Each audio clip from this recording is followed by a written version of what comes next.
Il se passe quelque chose en France que les chiffres officiels de l'INSEE publiés en janvier 2026 rendent impossible à nier. En 2025, le solde naturel de la France est devenu négatif pour la première fois depuis la fin de la Seconde Guerre mondiale, 645 000 naissances contre 651 000 décès. L'immigration est devenue l'unique moteur de la croissance démographique d'un pays qui n'arrive plus à se renouveler par lui-même. Et derrière ce signal national alarmant se cachent des réalités régionales d'une brutalité que les chiffres globaux ne montrent pas. Des régions entières dont les habitants fuient massivement, dont les soldes migratoires sont négatifs depuis des décennies et dont la trajectoire démographique ne montre aucun signe d'inversion en 2026. Une large diagonale allant du nord-est au sud-ouest concentre les baisses de population en raison d'un solde naturel très négatif. La moitié nord de la France, à l'exception des zones dynamiques, se trouve dans une situation où le solde migratoire négatif entraîne une baisse de la population, parfois couplée à un solde naturel négatif qui accentue encore ces tendances. Ce double déficit, plus de décès que de naissances et plus de départs que d'arrivées, est le signal démographique le plus alarmant qui soit pour un territoire. Et à l'échelle des régions, certains territoires concentrent ces deux déficits avec une intensité qui devrait interpeller bien davantage les décideurs politiques. Dans cette vidéo, nous allons nommer les 10 régions françaises dont les départs massifs sont les plus documentés en 2026, celles dont les données officielles de l'INSEE dessinent le tableau le plus préoccupant d'un exode qui s'accélère sans que les réponses publiques ne soient à la hauteur. Abonnez-vous maintenant à cette chaîne, chaque semaine des analyses précises et documentées sur les réalités démographiques françaises que peu de médias présentent avec la clarté qu'elles méritent. En 10e position, une région du centre-ouest de la France, dont les données démographiques confirment une perte de population dans plusieurs de ses départements les plus ruraux, et dont le double déficit naturel et migratoire dans ces zones intérieures crée une dynamique préoccupante que le dynamisme de ces métropoles ne compense pas entièrement. C'est le centre-Val de Loire. Le centre-Val de Loire est une région dont la réalité démographique est profondément hétérogène. Des métropoles comme Tours et Orléans qui bénéficient de leur proximité avec Paris et qui maintiennent une certaine attractivité, et des territoires ruraux profonds de l'Indre, du Cher et de la Creuse dont les départs massifs sont parmi les plus documentés de France. Cette hétérogénéité interne masque une réalité régionale globalement préoccupante, des soldes migratoires négatifs dans les zones rurales qui ne sont pas compensés par les flux entrants dans les zones périurbaines. L'Indre, l'un des départements du centre-Val de Loire, fait partie des territoires dont la baisse de population entre 2012 et les années récentes est parmi les plus importantes de France métropolitaine, entre 8% et 11% de population perdue, selon les estimations de l'INSEE, publiées en janvier 2026. Et le Cher, dont la population correspond aujourd'hui à celle de 1968, après avoir perdu 18 000 habitants depuis 1990, illustre avec une précision particulière ce que signifie vivre dans un département dont les départs massifs ne sont pas compensés par des arrivées équivalentes. La désertification médicale qui progresse dans les zones rurales du centre-Val de Loire aggrave encore l'attractivité de ces territoires. Des cantons entiers sans médecins généralistes, des urgences hospitalières sous tension, des services publics qui se concentrent dans les villes principales au détriment des communes rurales.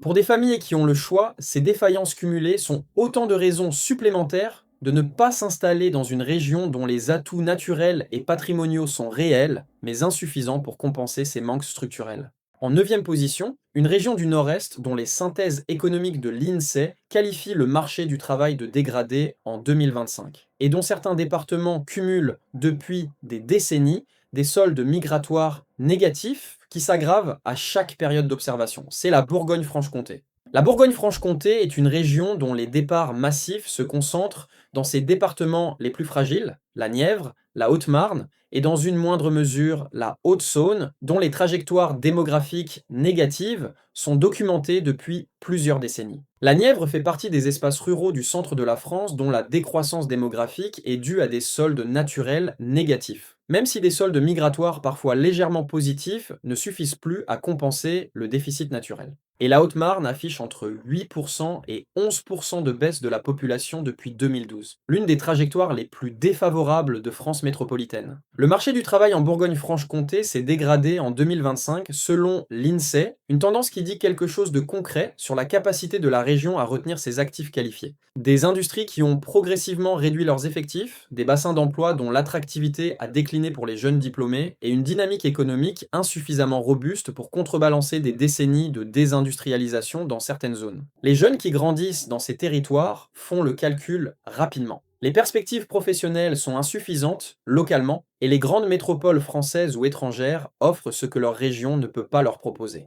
La désertification médicale dans les zones rurales de la Bourgogne-Franche-Comté est documentée et progresse, un facteur supplémentaire qui rend ces territoires de moins en moins attractifs pour des familles en quête d'un cadre de vie stable et sécurisé pour le long terme. En huitième position, une région du Nord-Ouest dont le repli de l'activité économique en 2025, qualifié ainsi par l'INSEE, et les départs massifs dans ces zones rurales intérieures créent une dynamique démographique préoccupante que le dynamisme de Rennes et de Brest ne compense pas entièrement. C'est la Bretagne.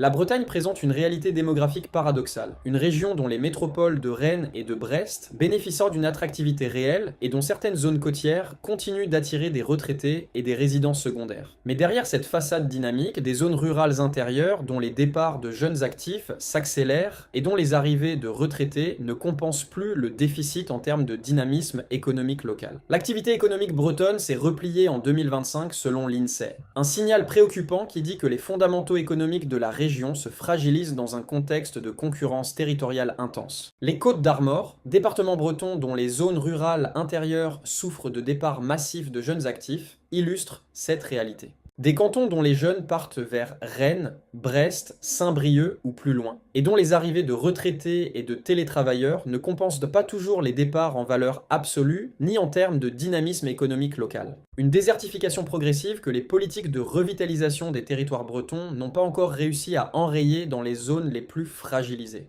La désertification médicale dans le centre-Bretagne est l'une des plus documentées de France pour une région de cette attractivité. Des zones rurales des Côtes d'Armor et du Morbihan intérieur, où les médecins généralistes sont rares et où les délais de consultation atteignent des niveaux préoccupants. Pour une population qui vieillit rapidement dans ces territoires ruraux, cette réalité sanitaire est une menace concrète à leur qualité de vie et un signal supplémentaire pour les familles actives qui envisagent de s'y installer.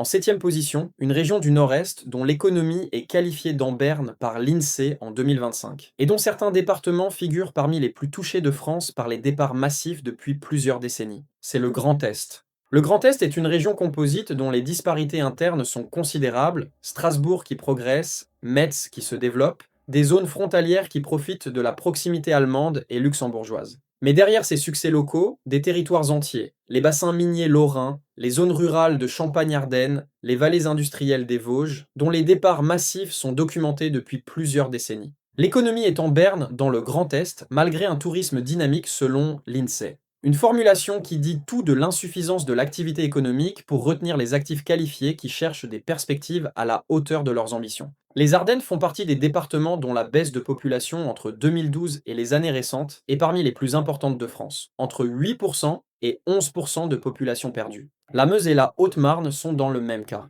Ces trois départements forment le noyau dur des départs massifs dans le Grand Est, des territoires dont les industries ont progressivement fermé leurs portes sans être remplacées par des activités économiques équivalentes et dont la spirale de déclin démographique s'emballe progressivement. Charleville-Mézières, préfecture des Ardennes, est elle-même en déclin démographique documenté. Une donnée particulièrement alarmante qui dit que même les chefs-lieux n'arrivent plus à retenir leur population. En sixième position, une région du Sud-Est dont le bilan migratoire s'infléchit nettement selon les données de l'INSEE, et dont la combinaison d'insécurité documentée, de pauvreté massive et de pression immobilière crée une pression à la sortie sur les classes moyennes de ces grandes métropoles. C'est Provence-Alpes-Côte d'Azur. Provence-Alpes-Côte d'Azur illustre un phénomène particulièrement documenté par l'INSEE. Le bilan migratoire excédentaire de la bordure méditerranéenne s'infléchit nettement. Ce renversement de tendance dit quelque chose d'important sur une région dont l'attractivité traditionnelle, le soleil, la mer, la qualité de vie méditerranéenne, ne suffit plus à compenser les difficultés qui poussent les habitants les plus mobiles à partir. Marseille perd des habitants de façon documentée. Les classes moyennes fuient une région dont les prix immobiliers ont atteint des niveaux qui excluent progressivement ceux qui n'ont pas hérité de leur logement. L'insécurité dans les grandes villes de PACA est parmi les plus documentées de France. Marseille, avec ses violences liées au trafic de stupéfiants. Nice, avec ses taux de criminalité touristique élevés. Toulon, avec ses problèmes de sécurité dans certains quartiers. Cette insécurité, combinée à une pression immobilière qui a rendu certaines zones inaccessibles aux classes moyennes et à un coût de la vie élevé, crée une pression à la sortie qui se traduit dans les données démographiques. Des habitants qui partent vers des régions moins chères, moins dangereuses, moins stressantes, emportant avec eux une partie du dynamisme économique que la région ne sait pas remplacer. On arrive à la moitié de ce classement. Si cette vidéo vous apporte des informations sur les réalités démographiques françaises que vous ne trouvez pas présentées aussi clairement ailleurs, c'est le moment de vous abonner à cette chaîne. Un abonnement et un like nous permettent de continuer à produire ces analyses. Abonnez-vous maintenant.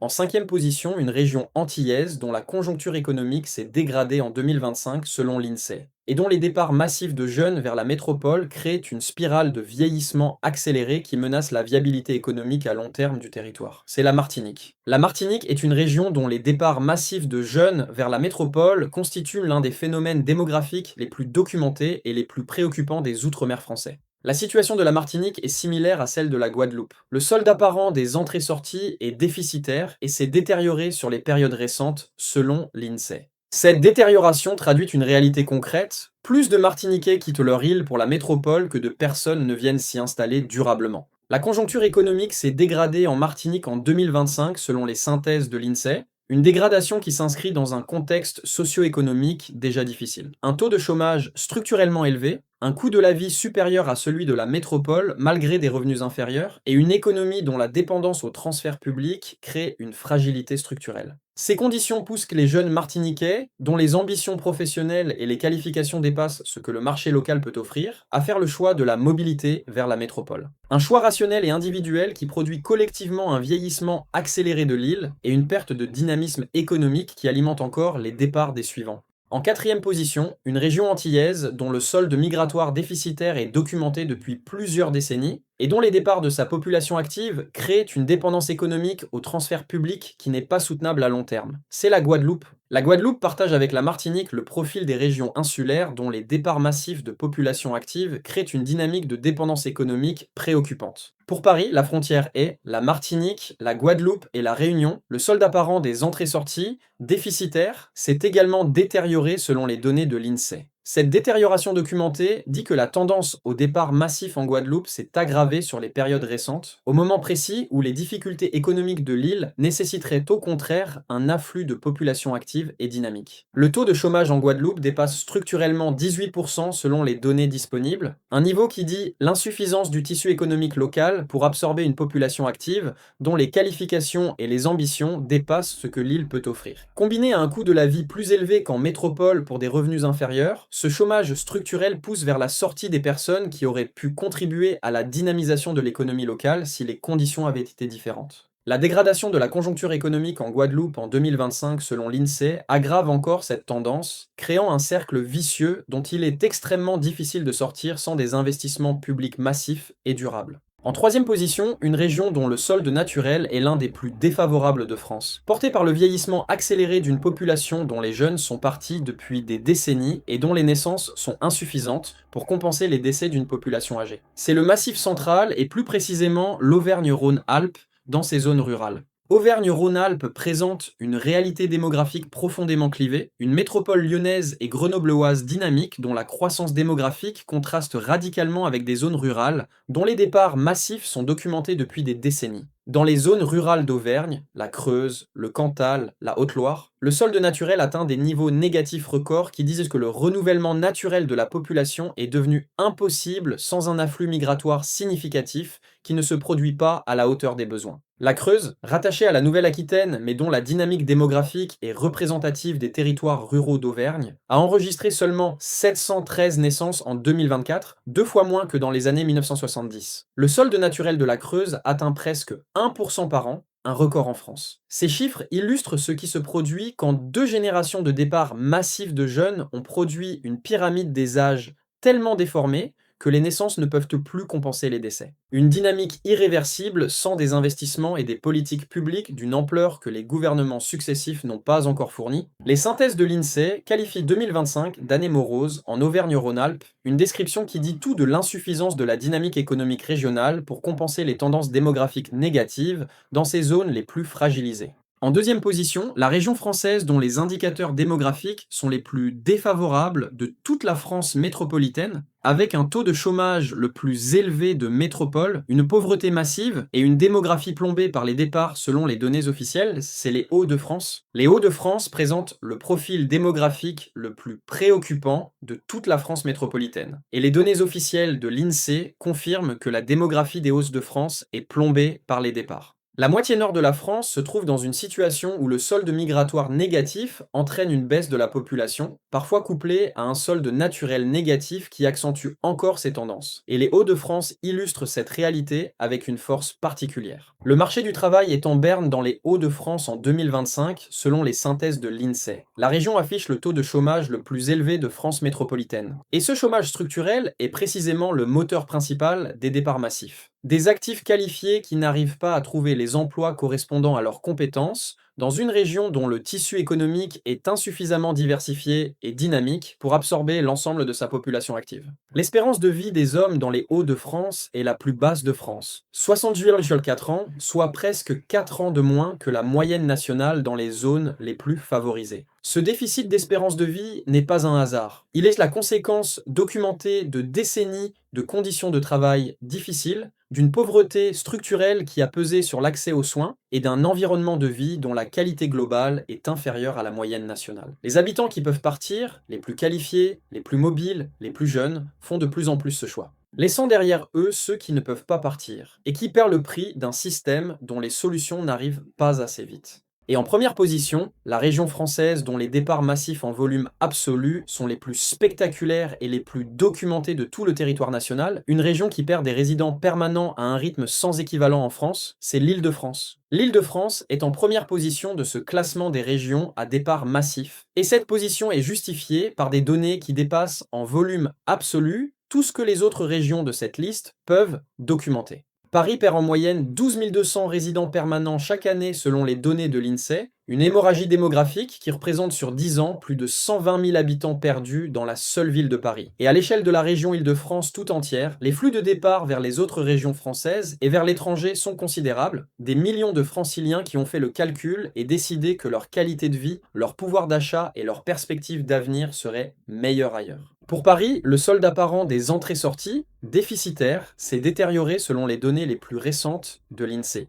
Ce déficit migratoire parisien dit quelque chose d'important. Paris attire toujours des arrivants du monde entier. Mais Paris perd en même temps des résidents permanents à un rythme qui crée un déséquilibre documenté. Des classes moyennes qui ne peuvent plus se loger correctement dans une région dont les prix immobiliers ont atteint des niveaux déconnectés des réalités de revenus. Des familles qui partent pour des villes où les écoles sont moins sous tension, où les transports sont moins saturés, où la qualité de vie quotidienne est meilleure pour un budget inférieur. Les départs franciliens ne sont pas le signe d'un déclin de Paris, la capitale reste une métropole mondiale irremplaçable. Mais ils sont le signal le plus puissant de ce que 2026 signifie pour des millions de Français, le moment où le calcul entre ce que Paris et l'Île-de-France offrent et ce qu'il coûte a basculé en faveur du départ pour une fraction croissante de ceux qui y vivaient. Première région de France pour les départs massifs, non par déclin économique, mais par inadaptation croissante aux besoins et aux capacités financières de ceux qui la faisaient vivre. Ces 10 régions nous discoursent quelque chose d'essentiel que la France de 2026 doit entendre. Les départs massifs ne sont pas une fatalité géographique. Ils sont le résultat de conditions économiques, sociales et de qualité de vie qui poussent des personnes rationnelles à faire des choix rationnels. Rester dans une région dont l'économie se dégrade, dont les services publics reculent, dont les perspectives professionnelles sont insuffisantes et dont la qualité de vie se détériore quand on peut partir, n'est pas une décision que la raison commande. La France qui se dépeuple et la France qui croît représentent deux réalités qui coexistent sur le même territoire. Et l'écart entre ces deux France se creuse d'année en année selon les données démographiques les plus récentes de l'INSEE. Cet écart n'est pas une abstraction statistique, il est vécu quotidiennement par des millions de Français dans des territoires dont les dynamiques opposées dessinent une carte de l'inégalité territoriale française dont personne ne peut plus ignorer l'ampleur. Si cette vidéo a mis des chiffres officiels sur des réalités que vous observiez sans les voir nommées clairement, likez-la, partagez-la, abonnez-vous à cette chaîne. Et dites-nous en commentaire, vous venez d'une de ces régions, vous l'avez quittée, qu'est-ce qui vous a poussé à partir ?